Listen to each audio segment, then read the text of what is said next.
Hi, welcome to tonight's presentation. Kelly Crutman, I'm the Associate Athletic Director for the University of Buffalo. I'm going to go ahead and share my screen. I'm going to be hosting this presentation live October 13th, but I did want to share it and get the video posted for those of you that can't join us. Tonight we'll talk about Division I eligibility, scholarships, and recruiting. The differences in divisions. Level of athletic scholarships and number of sports offered is the key difference in the divisions. Those are dictated by the NCAA, our governing body. Time commitment is different because we have different rules governing time commitment. Level of play can be different. The highest level is thought of as Division I. And eligibility standards are different, again, because all of the rules are different between the different divisions. Division I offers the highest level of athletic scholarships per sport. Division II also offers athletic scholarships, just at a different level than Division I. And Division III cannot offer athletic scholarships at all. They may package your son or daughter well, but they don't offer athletic scholarships. You can see the numbers on the screen right there. That's Division I and II women's scholarships. Those are per team per year. So women's basketball, for example, is 15 Division I, 10 Division II. Soccer is 14 Division I, 9.9 Division II.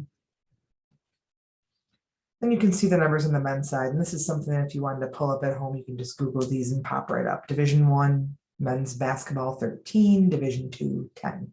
Football is a big difference as well. So at the FBS level, which the University of Buffalo plays, FBS Football Bowl subdivision, we do give out 85 full football scholarships, and you can see the other numbers down for the other male sports. Examples of different divisions. I think folks tend to assume Division I are the larger schools, and then it's based on size. It's not. It's based on sports offered and scholarships offered. There are 4 SUNY Division I schools, UB, Stony Brook, Albany, and Binghamton. We're the only ones with FBS football. Some smaller schools in the area, Division I, and then some other examples of very large schools. Division II is becoming increasingly popular in the Western New York area. See some of the schools listed there. And then Division III, lots of good Division III schools in the area. I always tell students Western New York is a Division III hotbed, lots of great programs with really good schools in the area for Division III athletics. A lot of good junior colleges in this area as well. The SUNY system has a wonderful junior college system where you can get a better price for some of your classes, get some of those prereqs out of the way, and still get recruited by Division I programs. Just some examples. What is the NCAA Eligibility Center? They are the governing body and the department within our governing body that determines initial eligibility for Division I and II collegiate athletics. So every single Division I and II freshman, when they enter their school, have to be certified by the NCAA Eligibility Center. So in normal life, eligibility, freshman eligibility, is based on the things that you see there on the screen: graduation from high school, minimum core course GPA, minimum test scores, 16 core classes, and then 10 core through the first 6 semesters, breakout of math, English, and science. The Division I requirements you'll see there on the screen: 4 English, 3 math, 2 science, social science, an additional math, English, or science, and 4 additional core, typically foreign language. In normal life, the NCAA uses a sliding scale. The higher your GPA, the lower your SAT and ACT scores can be. That's been pushed to the side during COVID. Still not in place for the next class. So fall of 22 still will not have to have SAT or ACT scores. The NCAA will base freshman eligibility for fall of 22 strictly on your core course GPA of 2.3 and the completion of the 16 core classes. You can see that there.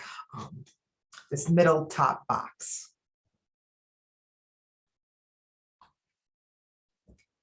The NCAA has a list of approved courses for every single high school. So you can look your school up on the Eligibility Center website, make sure that you're meeting those core requirements. You have that core breakout. You should be meeting with your guidance counselor, telling your counselor you want to be a Division I or II athlete, and then ensuring that you have the proper course progression based on your school's approved NCAA core course list.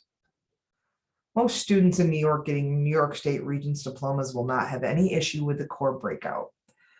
Where I see issues sometimes were math classes where students maybe don't take algebra freshman year and have a progression that's different in math. So make sure you're meeting with your guidance counselor. Everybody who's planning on playing a Division I or II sport should register. I recommend it for everyone. It's a very simple process, only takes a few minutes. There is a registration fee. There are fee waivers available for those students who meet the fee waiver criteria. I recommend students by the start of junior year be registered with the Eligibility Center, if not earlier. If you're a sophomore or a freshman and you know you want to play a Division I or Division II sport, go ahead and get registered. Nothing stops you from registering early. Just make sure your counselor is uploading your transcript. So if you're an underclassman, make sure the counselor is uploading that transcript every single year. We'll switch gears a little bit to Division I recruiting. There's a lot of recruiting rules. The NCAA dictates everything that Division I and Division II coaches do, where they can go, when they can go, who they can see. So typically most sports in Division I, and these are Division I specific recruiting rules, the texting, calling, and emailing starts early, June 15th, the end of grade 10. Softball, football, women's basketball have slightly later dates. The materials you see down below, those educational materials, admissions materials, we can send those at any time. Types of recruiting, and there's what we call evaluations, where a coach watches games, practices, tournaments, PE classes, workouts, scrimmages, things like that. Those are evaluations that can take place at any time during your athletic career. Contacts are different. That's when a college coach is talking to you face to face, not on that college coach's campus, though that is strictly governed when we can do that by the NCAA. So for most sports, that off-campus face-to-face contact can start August 1 at the beginning of 11th grade. So we've got a bunch of 11th and 12th graders right now that our coaches can talk to off of our campus face-to-face. Baseball and football have a different date. Men's basketball has a different date. Not much different. Women's basketball has a little bit of a later date. Softball and lacrosse, again, different date. All of the rules are really governed sport by sport, which makes things a little bit trickier in the recruiting process. Recruiting visits, official visits are where the college provides your expenses. Travel, hotel, food, entertainment, these are typically reserved for the best recruits. We have a big recruiting weekend coming up. It's homecoming. We're going to have our top recruits visiting campus and taking official visits. That's paid official visits. And then there's unofficial visits where a recruit comes to campus and pays their own expenses. Sometimes these are set up by the coaches. Sometimes the recruit reaches out and sets them up, where you might do a bunch of different activities, see campus, see practice, do a tour, go to a game, all of those things, but you're providing your own expenses. We will also have large groups of recruits on campus doing unofficial visits this weekend during homecoming.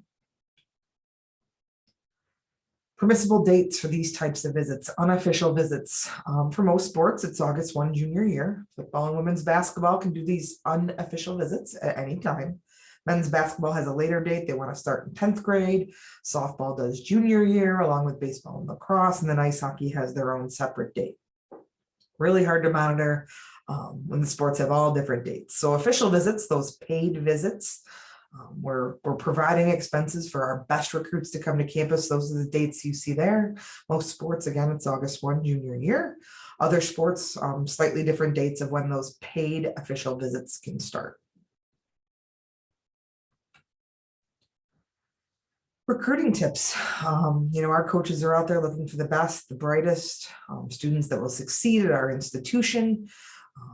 So they're looking for readily accessible information, video, game video, highlight video, schedule, club schedule, AAU schedule, travel schedule. They want to see transcripts. They want to see test scores if you have them. Make sure that those things are all readily available. When a soccer coach reaches out to you, you want to be able to provide video and academic documents very, very quickly. So make sure you have access to all of those things, that you have good video and you have it stored somewhere online. Follow teams on social media. That's a big way to get a good insight on programs. Really shows you like day in the life information, facility information. So good way to help in the recruiting process. Really important to be responsive to emails, direct messages on social media, calls and texts. I would say majority of the recruiting is done via text and via direct message on social media. Not a ton of phone calls, not a ton of emails. A lot of it is done via text message right now. Summer camps can be really, really beneficial as well, where coaches can see you, they can work with you during the summertime or maybe summer during the academic year as well, but camps can be beneficial. They're just expensive. So make sure you pick your battles with those. Make sure you're going to a camp where you're going to be seen by lots of different colleges. But you have to recruit yourself for sure. A majority of recruiting takes place though with that word of mouth, a club coach calling, a high school coach calling, a travel coach calling, those relationships between college coaches, travel coaches, college coaches, club coaches, counselors, trainers, personal coaches, high school coaches reaching out, starting those conversations with college coaches and saying, hey, we have a great women's tennis player here at our high school. We want to reach out, start to make those connections. Make sure that you're really doing your research in the recruiting process and figuring out what's going to be a really good fit for you. Big, small, public, private, what division are you? Are you a Division I player? Are you a Division II player? Is it too early to tell, but you want to start looking? Make sure that you know what's going to be important to you as you move on and make this decision so that it's a good fit both ways. You want it to be a good fit academically, a good fit personally, a good fit socially, and a good fit athletically. What's important? Make your list of priorities. Is it the athletic money? Is that the thing that's going to be the number one priority? Is it playing time? Is it academics? What is the number one priority for you in this recruiting process so that you can make a really good, well-informed decision? If you're getting recruited by a lot of different schools, you need to start weighing your option. Maybe you're not getting recruited by a lot of schools and you're starting this process. You need to build your list of where you think you might want to go. Make sure that you have some good priorities in place. Athletic scholarships, probably the favorite topic of most people. I get lots of questions about scholarships. They're contracts. They can be issued different ways. They can be full scholarships. They can be cost of attendance scholarships, partials, percentages, pieces, dollar amounts, all different varieties. It's typically coach's preference about how that scholarship is issued, especially when there's not a lot of scholarships to go around. Maybe the coach only has 2 scholarships to give out for the upcoming year and is recruiting 6 players and is giving pieces out to those different recruits. But they're contracts issued a variety of different ways. Scholarships can be removed, and I get this question a lot, so I just added the slide. Leaving the team voluntarily, quitting the team, rendering yourself academically ineligible, whether it's credit hours, GPA, whatever it might be. Disciplinary issues on campus, within athletics, off campus, violation of any kind of provisions that school might put in the scholarship criteria about, coming to meetings and attending academic services, and some of those things can be put in a scholarship as well. So make sure that you read all the documents carefully. Most freshmen are going to sign what we call national letters of intent. That's a binding contract to attend that school for at least one academic year. Those are done during what we call national signing periods. If you follow that link right there, you can find the signing periods. We got one coming up in early November where you'll start to see the Division I student athletes around the country signing scholarships for the first time in all sports other than football. Football has a different signing period. They have one in December and one in February. What should you be asking? And again, these are just some examples of my 22-year experience with recruiting. Knowing how many kids are on the team in your position already. Are you going to play right away? Are you going to redshirt? Is there other money available? Maybe you're a high-end academic student and you're being offered some money to play soccer or to swim at a Division I school, and they might be pairing that with some academic money. Make sure that you understand how that works. Is your team going to stay home, go home for the summer, or are they going to stay on campus and train? If you're going to stay on campus and train, are the expenses being provided? Winter break, same thing. Do we go home? Are we still playing? Are my expenses going to be provided? When do we practice? What kind of academic support, tutoring, nutrition services, counseling services, all of those things? What is being provided and what kind of overall support will that student beginning as they move into that Division I or Division II or Division III school. Those are important things to a lot of students right now. So make sure that you understand what services that school has available for student athletes. Grades always matter.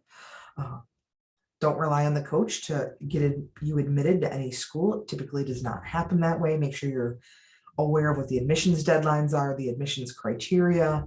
The better your grades, the more likely you are to get in, to get merit money, academic-based money. So make sure that you understand that. Make sure you follow up. Your application's complete. You've done all the required admissions checklist items. Pay attention to those deadlines for sure. And of course, at the end, make sure you've done your FAFSA. October 1st, the FAFSA opens, so we'll start to see students doing that. Hopefully that gave you a little bit of insight.